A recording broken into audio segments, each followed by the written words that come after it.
बिस्मिल्लाहिर्रहमानिर्रहीम। अस्सलामुअलैकुम। Mix plate channel में आज मैं झींगे साफ़ करने का तरीका समझाऊंगी आपको। ये 1 केजी झींगे हैं, स्मॉल साइज़ के, ना ज़्यादा बड़े हैं ना ज़्यादा छोटे हैं, मीडियम है तकरीबन।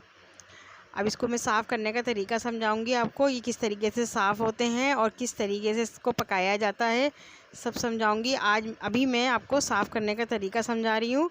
और ये मेरे हस्बैंड हैं जो साफ़ निकाल रहे हैं, जिन्होंने सर तोड़ा है। उसके बाद इसका छिलका उतार रहे हैं झींगे का, और फिर उसके बाद हल्के हाथ से इसकी पीछे से दुम खींचेंगे। झींगे की दुम पीछे से निकालेंगे, नरम करके, थोड़ा सा ज़्यादा टाइट करके निकालेंगे तो उसकी दुम टूट जाती है, इसलिए बिल्कुल हल्के हाथ से निकालनी होती है। अब इस चाहें तो हाथ से इसकी बीच में से नस निकाल लें, ब्लैक कलर की एक नस होती है, या फिर छुरी की मदद से। ये बहुत यानी फ्रेश झींगे हैं इसलिए नरम है, तो मैं इसको छुरी की मदद से इसके सारे झींगों की नसें निकालूंगी और इसको छिलका उतारूंगी।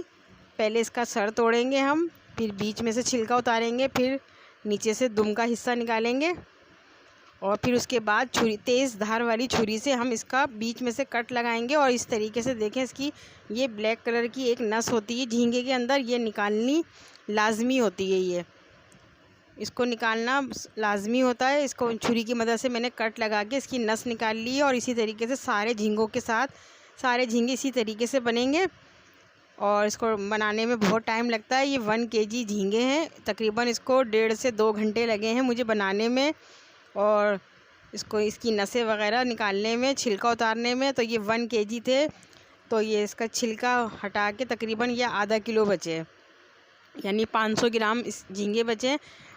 और ये देखें किस तरीके से बना रही हूँ मैं। नस नहीं नज़र आ रही है तो फिर भी इसकी छुरी की मदद से निकालूंगी मैं, क्योंकि जब नस इसकी नज़र ना आए झींगों की, तो छुरी की मदद से बीच में से कट लगाएं और नस को उंगली की मदद से निकाल लें। ये देखिए मैंने तमाम झींगों की नसें निकाल रही हूँ मैं, और इस तरीके से नसें निकाली हैं। ये देखिए सब बना लिए हैं मैंने तमाम झींगे, और इसकी नसें भी निकाल रही हूँ। ये नसें निकली हैं इसकी सारी, देखिए इस तरीके से ब्लैक नसें निकलती हैं इसकी बीच में से। और ये ज़रूरी होता है ये पार्ट साफ़ करना। और ये झींगे बेहद मज़े के पकते हैं। और ये सी फूड, जिस तरीके से फ़िश बनाई जाती है, बिल्कुल इसी तरीके से झींगे भी बनाए जाते हैं। और मुझे उम्मीद है कि आपको ये झींगे साफ़ करने की तरकीब अच्छी लगी होगी आपको। और इसे नमक और सिरका लगा के धोना है अच्छे तरीके से। इसी के साथ अल्लाह हाफिज़।